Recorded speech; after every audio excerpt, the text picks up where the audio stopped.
Allah yang maha mengetahui akan segala rahasia hati hambanya dan telah mengetahui keinginan Rasulnya itu memberi ingatlah kepada Nabi Shallallahu Alaihi Wasallam bahwa peralihan kiblat itu kelak akan membawa suatu keributan lagi di kalangan orang-orang yang bodoh. Inilah ayatnya 142. Akan berkata yang bodoh-bodoh dari manusia itu, apakah yang memalingkan mereka itu dari kiblat mereka yang telah ada mereka padanya? Tadi di atas telah kita salinkan beberapa hadis yang menyatakan bahwa setelah Rasulullah SAW berhijrah ke Madinah, kiblat yang beliau hadapi ialah Baitul Maqdis setelah 16 atau 17 bulan. Lalu dipalingkan kiblat itu ke Ka'bah. Di dalam ayat ini telah diperingatkan kepada Rasulullah SAW bahwa sebelum kiblat itu beralih, orang-orang yang bodoh di kalangan manusia itu akan menjadikan percakapan yang ribut. Mengapa dialihkan kiblatnya? Padahal selama ini dia berkiblat ke Baitul Maqdis. Di dalam ayat ini disebut sufaha'u sebagai kata jamak dari safi, yaitu orang-orang bodoh yang berpikiran dangkal, yang bercakap asal bercakap saja, tetapi tidak sanggup mempertanggungjawabkan apa yang diucapkannya. Mereka bercakap hanya asal keluar saja. Ada yang berkata bahwa beralihan kiblat ini ialah karena Muhammad itu berpikir kurang matang. Sebentar menghadap ke sana, sebentar menghadap kemari. Dan ada pula yang berkata bahwa Muhammad hendak mengajak manusia kembali kepada agama nenek moyangnya. Sebab di waktu itu di Ka'bah masih didapati berhala-berhala. Semuanya ini adalah lidah yang tidak bertulang. Maka di dalam ayat ini Nabi diberi peringatan bahwa sebagaimana sudah terbiasa apabila seorang rasul atau pemimpin membuat suatu perubahan baru, sudah pasti akan ada ribut-ribut.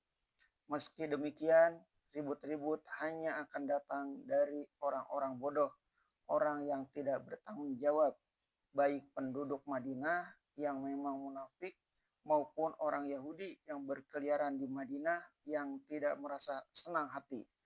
Karena dengan peralihan kiblat dari Baitul Maqdis itu, kemegahan mereka akan runtuh. Sebab menurut mereka sumber agama Yahudi itu adalah Baitul Maqdis. Dan di Baitul Maqdis pula timbul nabi-nabi dan rasul-rasul dari Bani Israel. Dengan demikian, orang dapat mengambil kesan bahwa ajaran Nabi Muhammad SAW itu hanyalah tiruan atau jiplakan dari agama mereka saja. Kepada Nabi Muhammad diperingatkan bahwa kata-kata dari orang-orang yang bodoh itu tidak perlu diacuhkan. Yang akan diberi penerangan bukanlah si bodoh dan dungu atau bebal, melainkan orang yang berpikir waras. Sebab itu berfirman Allah dalam lanjutan ayat ini, katakanlah kepunyaan Allah timur dan barat. Artinya bahwasanya di sisi Tuhan baik barat maupun timur, baik utara maupun selatan adalah sama saja. Segala penjuru dunia ini Allah yang empunya. Jika di waktu yang sudah-sudah orang berkiblat ke Baitul Maqdis, bukanlah berarti bahwasanya Allah Ta'ala bertempat di Baitul Maqdis. Dan jika kemudian dialihkan ke Ka'bah, bukan pula berarti Allah bertempat di Ka'bah atau telah berpindah ke sana. Soal peralihan tempat bukanlah soal penempatan Allah di sana di salah satu tempat. Dia memberi petunjuk siapa yang dia kehendaki kepada jalan yang lurus.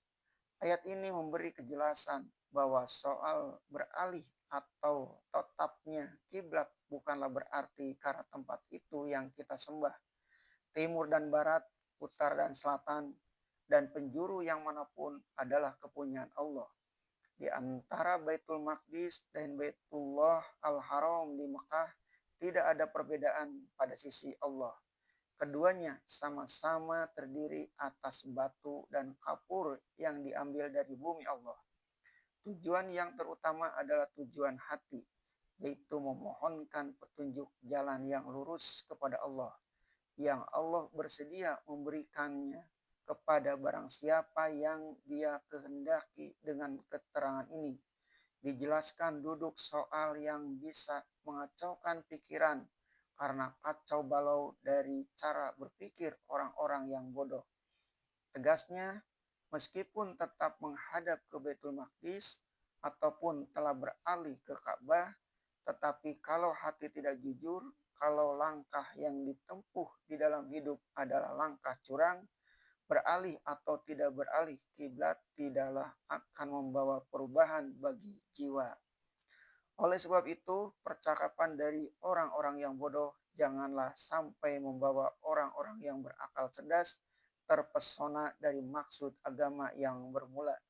Jangan sampai orang yang berakal pikiran cerdas meninggalkan pokok atau prinsip karena terbawa oleh aliran yang kacau dari orang bodoh, lalu bertengkar pada soal ranting atau detail.